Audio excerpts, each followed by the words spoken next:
嘎巴还是溜。嗨，大家好，我是徐薇老师，大家来学客家话哦。今天第一句话呢是说我要找宋先生，这句话怎么说呢？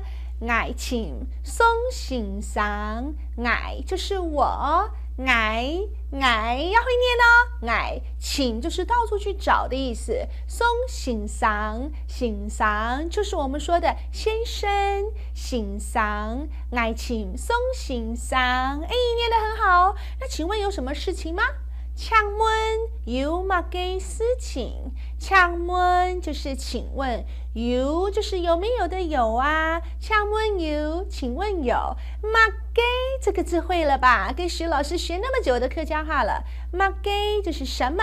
乜嘅事情，事情就是事情。请问有乜嘅事情哦？他说哦，我是他的朋友啊。我是他的朋友，我是就是我是，嘿唔嘿是不是？他就是他的朋友，就是朋友，我是他的朋友。哦，那你等一下哦，我去看一看。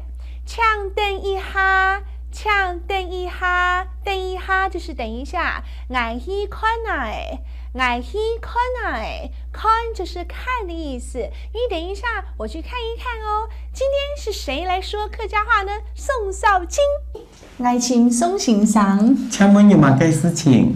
我是他的朋友。请等一下，我去看啊。